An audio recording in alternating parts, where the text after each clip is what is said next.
ዘ ብራይዳል ማርኬት ሴቶች የትዳር አጋር ለማግኘት የሚከፍሉበት የዓለማችን አስገራሚ ቦታ።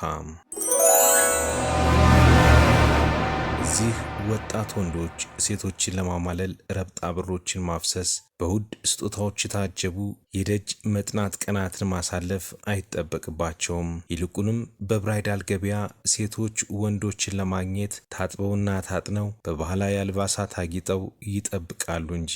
ወንዶች ብቻ እዚህ ሰፈር በሰላም ይድረሱ እንጂ ሴቶች ከመድረሳቸው በውብ ፈገግታና በእንኳን ደህና መጣህ የፍቅር ጥያቄ ከግራ ከቀኝ ይዥጎደጎድላቸዋል።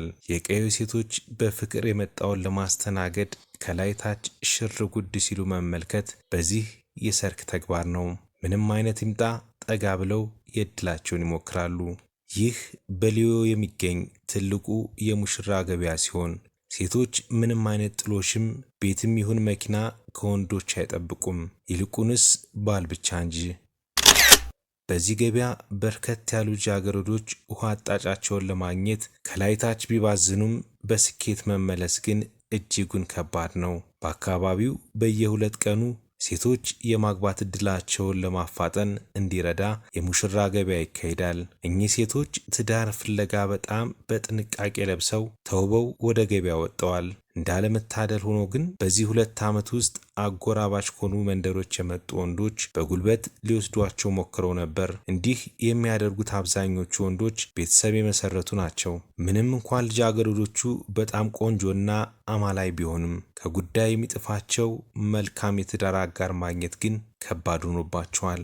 ምንም እንኳን ብዙ ወንዶች ወደ መንደሪቱ ከሩቅ ቦታ ጭምር አይነግቡ የሆኑ የመንደሪቱን እንስቶች ለማግኘት ቢመጡም ዳሩ ግን በጣም ቆንጆና ገራገር ልብ ያላቸው ሴቶችን ለትዳር ሲታጩ አይታይም። በየዓመቱ ከሚወለዱ ሕፃናት መካከልም አብላጫውን ቁጥር የሚይዙት ሴቶች ናቸው። በስነ ባህሪ ወይም ጄኔቲካል ፋክተር ምክንያት በመንደሪቱ የወንዶች ቁጥር በጣም ዝቅተኛ ነው። በዚች መንደር ወንዶች ኢኮኖሚያዊ ጫና የለባቸውም። ሴቶች ግን የቤቱን ኃላፊነት በእጅጉ ይሸከማሉ።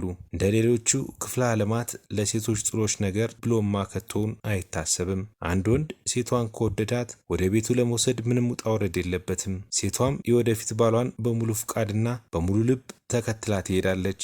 ከዚያች ዕለት ጀምሮ ሴቷ የቤቱን ሙሉ ስራ የመስራት ኃላፊነቷን መወጣት ጀምራለች። ሁሉንም ነገር በዚያች ምሽት ከባሏ ትማራለች። ከፊት ለፊታቸው የምትመለከቷት ሴት 23 ዓመቷ ነው። እስካሁን ግን አጣማሪ ማግኘት አልቻለችም። በዚህ ገበያ መሰየም የዘወትር ተግባር አድርገዋለች። ይሁን እንጂ እንደሷ ሁሉ ብዙ ቆነጃጅት በገበያ መኖራቸው ውድድሩን የጦፈ አድርጎታል። ምንም እንኳን 2 ቤቶችን ለጥሎሽ ብታቀርብም የውሃ አጣጭ ማግኘት ዳገት ሆኖባታል። ሌላው አስገራሚ ጉዳይ ደግሞ የሴትን ቤተሰቦች ሙሉ ንብረት ባል የሚወርስ መሆኑ ነው። የሰርጉ ወጪም ቢሆን የሚሸፈነው በሴቷ ነው። ለየትኛውም ከወንዶች ለሚመጣ ጥያቄ ሴቶች ፈቃደኛ ናቸው። እነዚህ እንስቶች የወንዶችን ልብ ለማሸፈት በቀለማት ያሸበረቁ ውብ ልብሶችን ለብሰው ሹር ጉድ ይላሉ። ይሁን እንጂ ወደ ወንዶች ከመድረሳቸው በፊት ወንዶች በሌሎች ሴቶች ይወሰዳሉ።